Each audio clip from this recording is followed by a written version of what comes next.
Hello students, good morning. Today in 9th class mathematics we are continuing with some important questions on quadrilaterals. है ना? Quadrilaterals में we have finished the NCERT. कुछ एक session अभी हम लोगों ने important questions का quadrilaterals पर ले लिया. Today is the second one. आज का पहला क्वेश्चन आप देख लेना. There are two parallel lines L and N. आज का question number 1. There are two parallel lines L and M. ये L है, ये M है. फिर उसके बाद क्या दिया है? Intersected by a transversal P. Intersected by a transversal which is P. This is P. फिर उसके बाद इन्होंने बोला है show that the quadrilateral formed by the bisectors of interior angles is a rectangle. अब इनके जो bisectors अभी हम लोग ड्रॉ करेंगे. We'll be drawing what? The bisectors of the interior angles.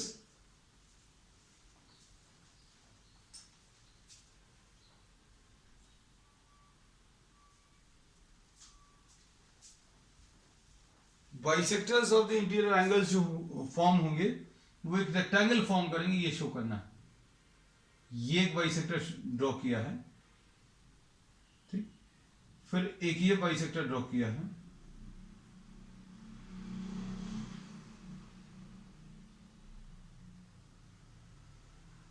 फिर इसका एक बाइसेक्टर ड्रॉ किया.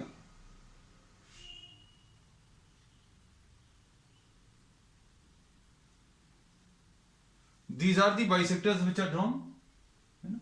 अब इन्होंने बोला that this is forming a rectangle. ये शो करना था. Show that the quadrilateral, ठीक. Suppose this is written as A, this is B, this is C and this is D. तो बाइसेक्टर जो इंटीरियर एंगल्स से बन रहे हैं वो एक क्वाड्रिलेटरल फॉर्म कर रहे हैं. ये शो करना है. बाइसेक्टर से जो क्वाड्रिलेटरल फॉर्म हो रहा है वो एक रेक्टेंगल है. ये अभी हम प्रूव करना है. अब इसमें suppose for example we are naming these as P, Q, R and S. अब इसको अगर अभी हम लोग रेक्टेंगल शो करना है तो सबसे पहली चीज तो ये है कि इसको पैरेललोग्राम शो कर दो. और अगर अभी हम लोग इसको पैरेललोग्राम शो कर दे रहे हैं, if you are able to show that this is a parallelogram and one of the angles, इसका कोई एक एंगल अगर आपने 90 डिग्रीज प्रूव कर दिया, कोई एक एंगल अगर 90 डिग्रीज प्रूव कर दिया पैरेललोग्राम का, तो वो एक रेक्टेंगल बन जाएगा. तो अब पैरेललोग्राम अगर शो करना है तो देखो सबसे पहले इसमें suppose we are naming this as 1 and we are naming this as 2. Numbers अभी हम लोगों ने इसको दे दिए. This is 1 and this is 2. अब इसके बाद इसमें सपोज इसको अभी हम लोगों ने 3 लिख दिया, इसको 4 लिख दिया. अब ये तो पैरेलल लाइंस थी. कौन सी वाली lines? L is parallel to M, L is parallel to M, ये तो दिया हुआ था. And P is the transversal, and P is the transversal. तो अब हम लोग इसमें क्या कह सकते हैं बच्चों, ध्यान से देखना. Angle A will be equal to angle C, ऐसा लिख सकते हैं. पूरा नाम अगर लिखना है तो पूरा नाम भी लिख सकते हैं. Angle PAC will be equal to angle C का पूरा नाम ACR, ऐसा लिख सकते हैं. हम लोगों ने इसको शॉर्ट में लिख दिया क्या? Angle A is equal to angle C. ये शॉर्ट में लिखा है ना. अब इसके बाद दोनों तरफ हाफ से मल्टीप्लाई कर दो. दोनों तरफ अगर हाफ से मल्टीप्लाई करेंगे तो बच्चों क्या आ जाएगा? Half of angle A will be equal to half of angle C.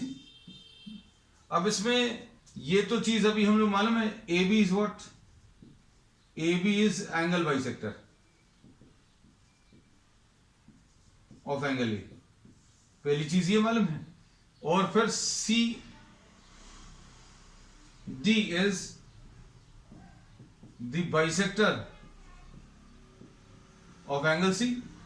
ये प्रॉब्लम में दिए हुए थे, है ना. It was given in the statement of the problem. Half of angle A कितना आ जाएगा? हाफ ऑफ एंगल A, इस एंगल A का आधा. अभी हम लोग या तो 1 लिख सकते हैं या 2 लिख सकते हैं. इसका मतलब क्या है? इसका मतलब ये है अगर ये AB जो है बाइसेक्टर है तो angle 1 will be equal to angle 2, या फिर angle 1 plus angle 2 will be equal to angle A, है ना। इसका अगर यूज करें तो अभी हम लोग क्या कह सकते हैं, हाफ ऑफ एंगल ए, इस ए एंगल का आधा अगर आपको लिखना है तो इसको भी हम लोग एंगल 2 लिख सकते हैं। ये एंगल ए का इस एंगल ए का आधा, या तो ये वाला एंगल या फिर ये वाला एंगल लिख सकते हैं क्योंकि ये बाइसेक्टर्स हैं। फिर इसी टाइप से ये सी एंगल का आधा अगर आपको लिखना है, this can be written as either 3 or 4। ये यहां पर 1 है और ये 2 है, तो हाफ एंगल ए को अभी आपने एंगल 2 लिख दिया और हाफ एंगल सी को एंगल 3 लिख दिया। अब इससे क्या मिल रहा है, angle 2 is equal to angle 3। Just try to see and imagine. अब इसमें आपको ये लाइंस को अगर आप ध्यान से देखो, कौन सी वाली, इसी लाइन को, ये वाली लाइन, इसमें ये ट्रांसवर्सल है और ये वाली लाइन बनी हुई। अब ये और ये एंगल इक्वल आ गया, angle 2 is equal to angle 3, angle 2 is equal to angle 3, therefore we can say that AB will be parallel to CD। AB parallel to CD कह सकते हैं, AB is parallel to CD, है ना, because angle 2 is equal to what, angle 3।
There was some disturbance outside. चलो अब इसमें AB parallel to CD आ गया, है ना। अब इसके बाद बच्चों देखना ध्यान से, similarly we can prove that CB is parallel to AD। ये भी प्रूव किया जा सकता है। कैसे, अभी हम लोग इसको सपोज 5 लिख दिया, इसको 6 लिख दिया, इसको 7 लिख दिया और इसको 8 लिख दिया, है ना। तो हम लोग क्या कह सकते हैं, angle SAC, angle SAC will be equal to angle ACQ, angle SAC will be equal to ACQ, and half of SAC, half of ACQ, half of SAC will be equal to half of SAQ।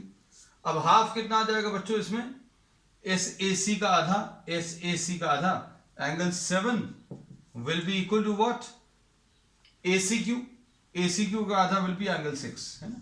अभी आप इसमें similarly word use करके लिख सकते हैं, है ना। If the length of the solution is large, अगर ऐसा लग रहा है लंबा हो रहा है ना, तो अभी आप लिख सकते हैं directly, angle 7 is equal to angle 6, therefore AD will be parallel to word BC। AD parallel to BC आ गया और AB पैरेलल टू CD आ गया, देयरफॉर ABCD is a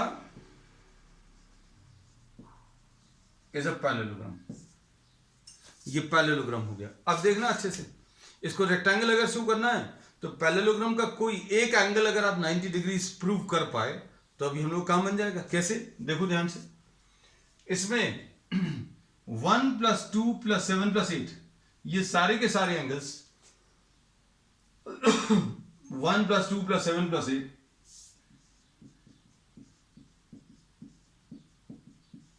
ये सारे मिलाकर 180 आएगा। Angles on a straight line, सारे एंगल स्ट्रेट लाइन पर है। अब क्या करोगे, 1 की जगह 2 रख दिया, 7 ऐसे ही लिखा हुआ है, 8 की जगह भी 7 लिख दिया,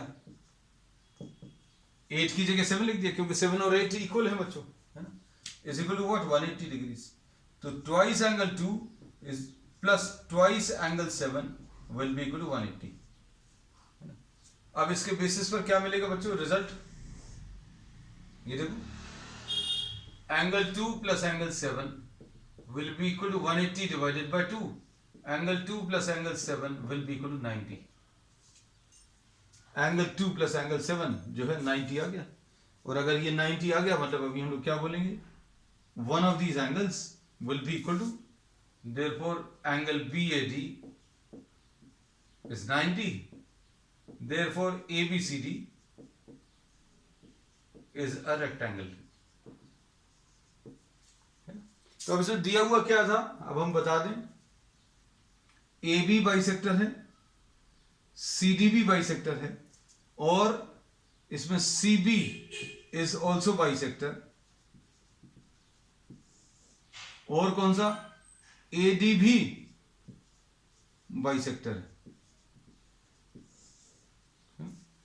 और आपको प्रूव क्या करना था, you have to prove that ABCD is a rectangle, है ना। तो कैसे किया है अभी हम रिपीट कर लें क्योंकि क्वेश्चन थोड़ा सा बड़ा था।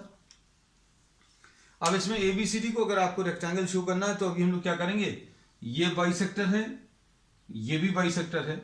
अब इसमें ये ऑल्टरनेट एंगल्स बन रहे हैं, एंगल PAC, एंगल ACR, ये ऑल्टरनेट एंगल्स। तो ये अभी हमने लिखा angle A is equal to angle C, ये पूरा नाम ये लिखा PAC is equal to ACR, और इसको हाफ से अगर आप मल्टीप्लाई करोगे, half angle A half angle ACR, ये आ गया हाफ एंगल A, यानी किसके बराबर आ जाएगा, एंगल A का आधा एंगल 2 और ACR का आधा एंगल 3 आ गया। अब इससे क्या प्रूव हो गया, इससे प्रूव हो गया AB is parallel to CD। Similarly we will prove that BC is parallel to AD।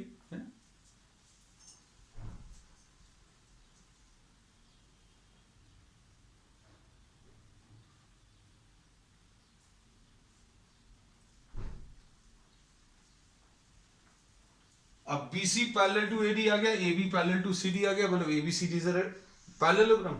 और पैरेललोग्राम प्रूव होने के बाद फिर अभी हम लोगों ने स्ट्रेट लाइन पर बनने वाले एंगल्स 1, 2, 7 और 8 ये मिलाकर कितना आ जाएगा 180 डिग्रीज।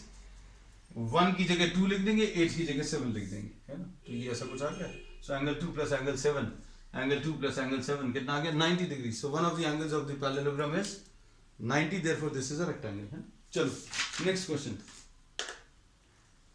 बच्चों आज क्वेश्चंस बड़े मतलब ये 2 क्वेश्चंस अभी हम लोग लेने वाले, बड़े शानदार क्वेश्चन, लेंथी है।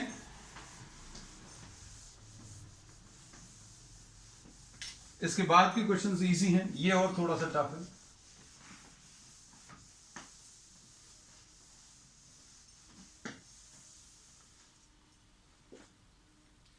इसमें ABCD is a rhombus, question number 2 आज का।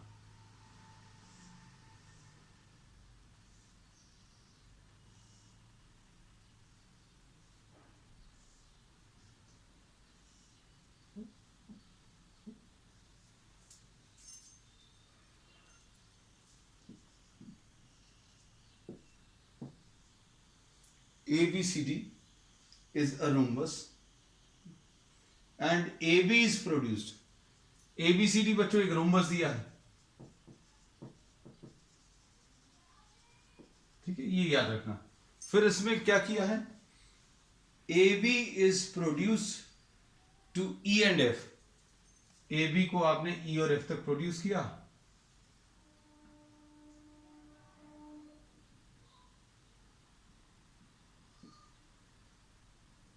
AB को आपने दोनों तरफ प्रोड्यूस किया two point E and F। AB produced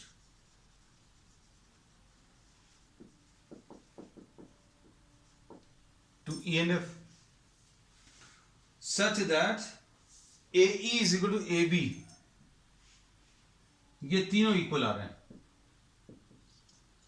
AB is equal to AE is equal to BF, this is given, ठीक।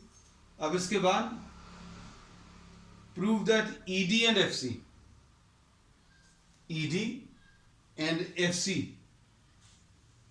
are perpendicular to each other. अब ये अभी हमें प्रूव करना है,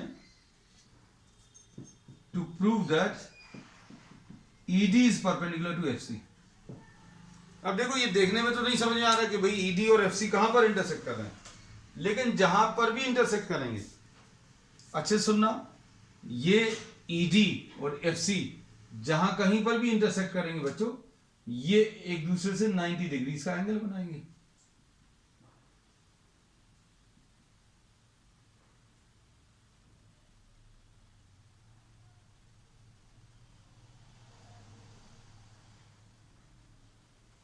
इसको 90 डिग्रीज प्रूव करना है. So prove that, to prove that ED is perpendicular to FC और angle G is equal to 90 degrees, ये प्रूव करना है बस. ठीक, अब देखो इसमें, अब अच्छे से समझना सारी चीजों को. इसमें अभी हम लोग क्या बोलते हैं, ये तो इक्वल हैं. कौन कौन से इक्वल हैं?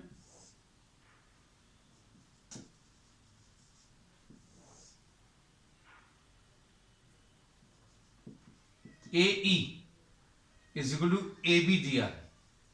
AE is equal to AB, ये गिवन है, और AB is equal to AD. AB is equal to AD. क्यों? क्योंकि ये रोम्बस है. भाई ये तो दिया हुआ है, इन्होंने बोला AB को इस तरफ और इस तरफ दोनों तरफ बढ़ाया. कितना बढ़ा दिया कि ये तीनों बराबर हैं. अब चूंकि ये ABCD एक रोम्बस है, इसलिए इसके ये चारों साइड्स भी बराबर होंगी, तो ये इसके बराबर होगा, है ना. तो अब इससे क्या मिल गया बच्चों? इससे अभी हमें ये पता चल गया कि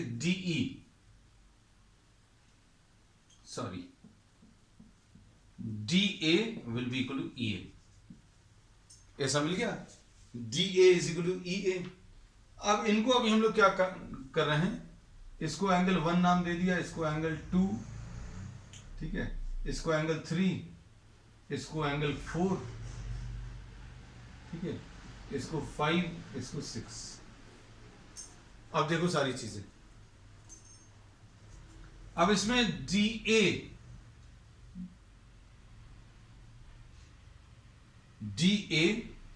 इज इक्वल टू EA है, angle 5 is equal to angle 6 आ गया.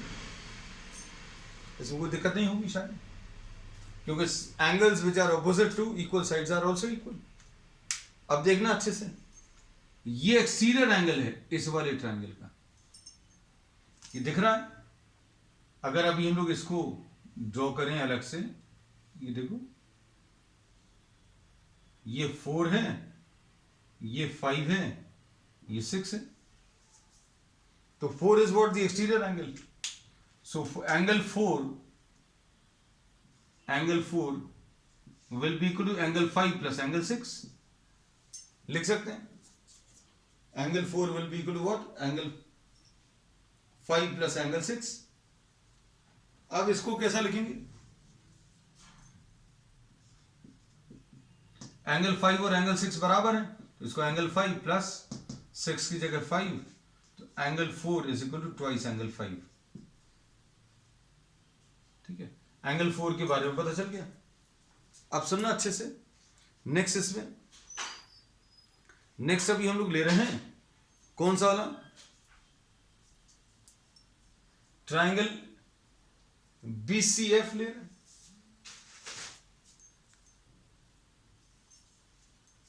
Triangle BCF.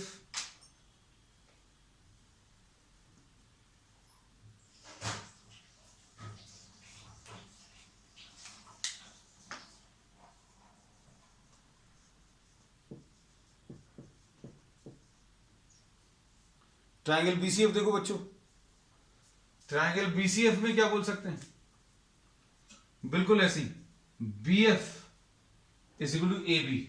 ये तो गिवन है.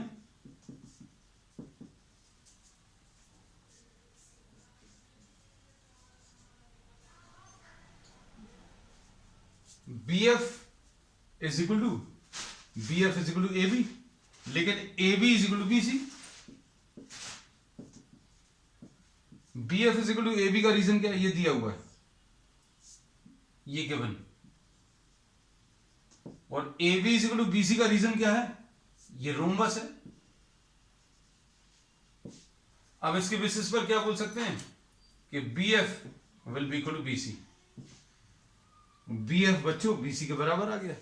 बी एफ और बी सी अगर इक्वल आ गया तो क्या होगा, B F is equal to B C अगर आ गया तो angle 1 will be equal to angle 2। बिल्कुल वैसे ही आ रहा है जैसे 5 इज इक्वल टू 6 आया, वैसे ही angle 1 is equal to angle 2। अब इधर भी एक एक्सटीरियर एंगल दिख रहा हो, दिख रहा है क्या, ये बच्चों 3 एंगल है और ये 1 है, ये 2 है,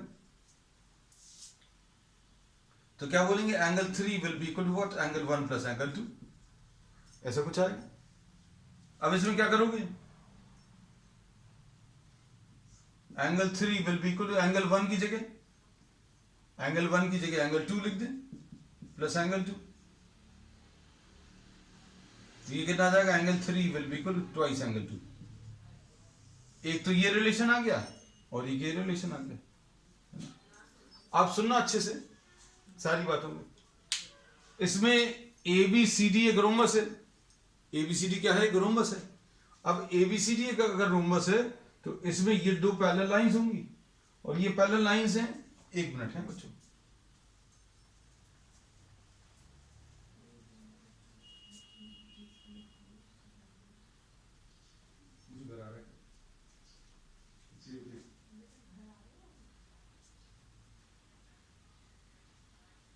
वो चला गया क्या, बस तो फिर अभी यहाँ बता दें, फोन करेंगे।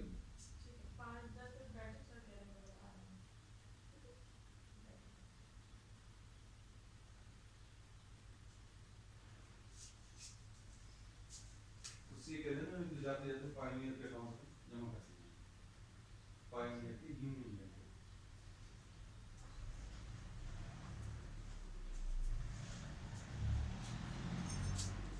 अब इसमें देखो बच्चों, हाँ आज डिस्टर्बेंस बहुत हो रहा है। अब इसमें देखो क्या है, एडी और बीसी ये पैरेलल होंगे, इनफैक्ट ये और ये पैरेलल है, ये और ये पैरेलल है, लेकिन अभी हमें जिनसे मतलब है उनकी बात करें। कौन से, इसमें अभी हम क्या बोल सकते हैं, यहां कहीं पर लिख दे रहे हैं, इसमें AD is parallel to BC,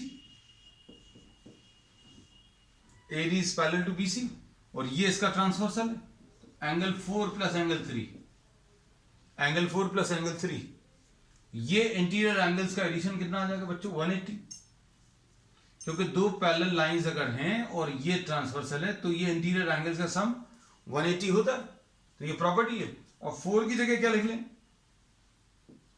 twice angle 5, 3 की जगह twice angle 2 is equal to 180। अब ये कितना आ जाएगा बताओ, angle 5 plus angle 2 is equal to 180, मतलब angle 5 plus angle 2 is equal to 90। Angle 5 और एंगल 2 मिलाकर कितना आ गया, 90। अब देख लो ये बड़े वाले ट्राइंगल को, बड़े वाले ट्राइंगल में क्या क्या चीज पता चल गई बच्चों, देखो ध्यान से क्या मिल गया है अभी हम लोगों को, एंगल 5 प्लस एंगल 2 90 आ गया। अब ये प्लस ये क्या लिखेंगे, angle E plus angle F plus angle G is equal to 180, और इसको एंगल 5 लिख दिया, एफ को एंगल 2 लिख दिया, एंगल जी निकालना है इज इक्वल टू 180, 5 प्लस 2 की जगह 90 रख दो तो angle G will be equal to 180 minus 90। बस यही प्रूव करना था, so this is what the answer. ठीक, चलो अब थोड़े इजी से क्वेश्चन ले रहे हैं बच्चों, थक गए होंगे। नेक्स्ट, अब सिंपल है बच्चों क्वेश्चंस, ये 2 शुरू में अभी हमने ले लिए टफ से।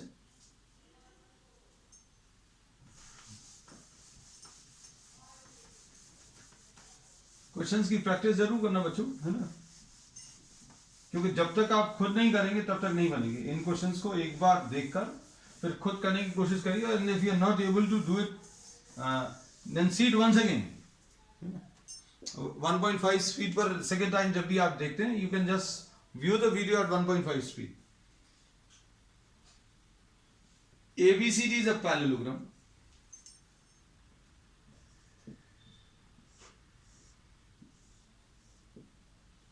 इसमें ABCD बच्चों एक पैरेललोग्राम दिया है।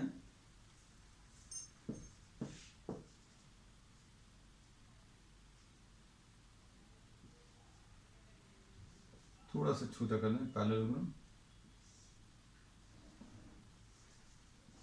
ABCD is a parallelogram। फिर इसके बाद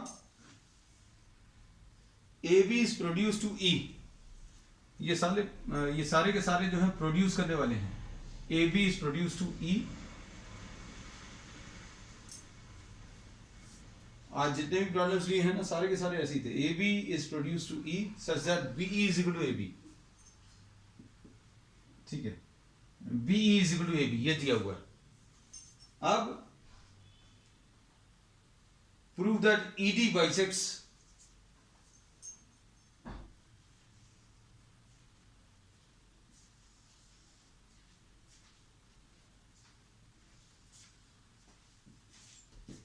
to prove that ED bisects BCD, ये प्रूव करना है। अब देखो बच्चों, इसमें जो गिवन है वो तो लिख दें। AB is equal to BE दिया है ना, और ABCD is a parallelogram ये भी दिया है।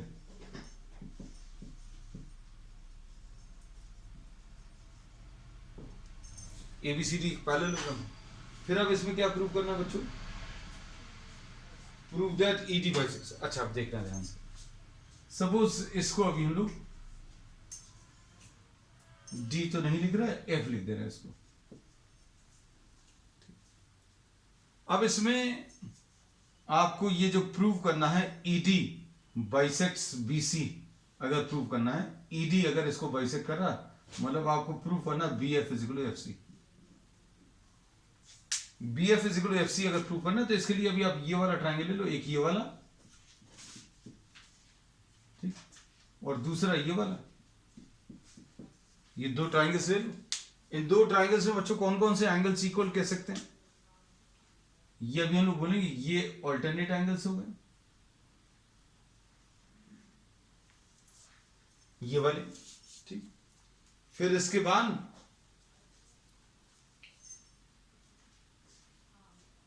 ये वर्टिकली ऑपोजिट हो गए, है ना। आप चाहो तो ये भी ले सकते हो, ये भी ऑल्टरनेट एंगल्स हो जाएंगे। तो एंगल्स की तरफ से तो कोई प्रॉब्लम नहीं है। अब इसमें देखो AB is equal to BE, ये तो गिवन है, ठीक है। फिर AB is equal to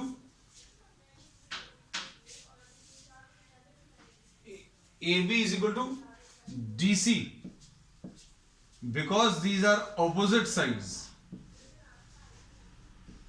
of parallelogram, ठीक। अब इससे क्या मिल जाएगा? B is equal to DC मिल जाएगा। AB जो है BE के बराबर दिया हुआ है और AB is equal to DC opposite sides, तो BE is equal to DC, मतलब ये वाला जो साइड है ये इसके बराबर आ गया। अब इन दो ट्रायंगल्स में बच्चों देखना ध्यान से, ऑल द थ्री एंगल्स लिखने की जरूरत है क्या? लिख दें। सपोज इसको 1 लिखा, इसको 2 लिखा, इसको 3 लिखा, इसको 4 लिखा, इसको 5, इसको 6, है? तो आपको जो भी एंगल्स लेने हैं, तीनों एंगल्स, कौन सा angle 1 is equal to angle 2 alternate, फिर उसके बाद angle 3 is equal to angle 4 alternate. सारे मत लिख लेना क्योंकि only 2 angles and 1 side are required, only 2 angles and सब 3 चीजों की जरूरत पड़ती है। लेकिन हमने सिर्फ इसमें बता दिया कि इसमें सबके रीजन है, you are having reasons for everything. Vertically opposite, take any 2, exam में नहीं लिखना है ऐसा, है ना। अब उसके बाद फिर BE is equal to DC। अब therefore what can we say? And therefore triangle DCF will be congruent to triangle EBF। बस हो गया। अब इसमें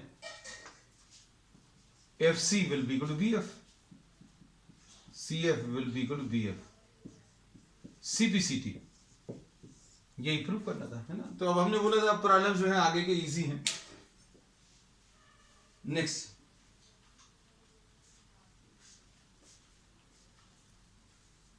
क्वेश्चन नंबर 4 आज का।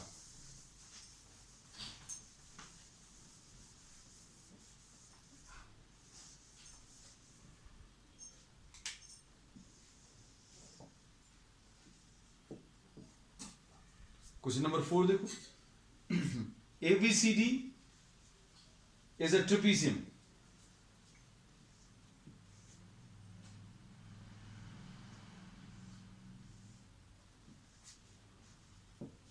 ये ABCD एक ट्रेपीजियम दिया है with AB parallel to DC।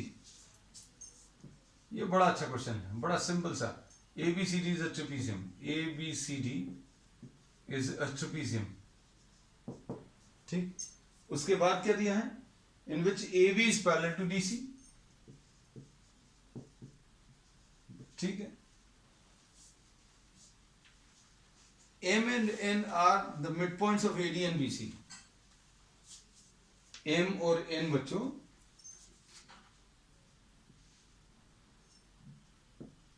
M और N इसके मिड पॉइंट्स हैं। M is midpoint of AD, N is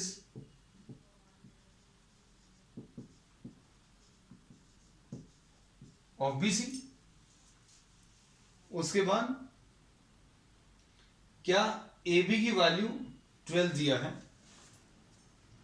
AB की वैल्यू 12 सेंटीमीटर और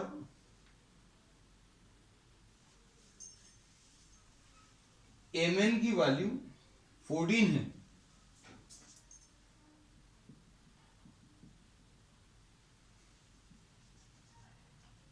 MN की वैल्यू 14 है, ये सब कुछ गिवन है।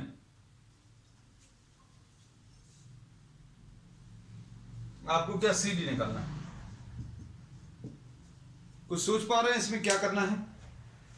Can you think about it, how this is to be done? अब देखना बच्चों, इसमें मिडिल पॉइंट जो दिए हैं इसका कुछ ना कुछ यूज होना है।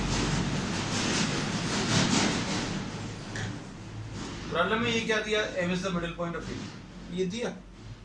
अब देखो ध्यान, इसमें AB भी दिया है, AB हमने डायग्राम में लिख दिया, इधर नहीं लिखा, AB इज 12। अब हम लोग क्या कर रहे हैं, इसमें ये ड्रॉ कर दिया,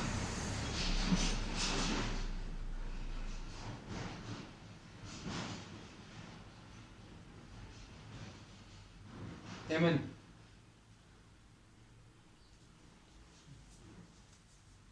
अब इसमें सपोज इसको अभी हम लोगों ने O लिखा है, इसमें अभी हम लोग ट्राइंगल ADC में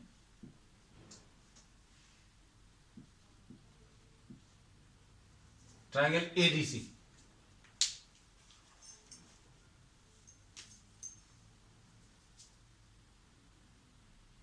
MO will be in triangle ADC, MO will be half of DC, MO will be what, MO will be half of DC। और इसके बाद ट्राइंगल ABC में बच्चों, ट्राइंगल ABC में देखो, इसमें ON will be half of AB,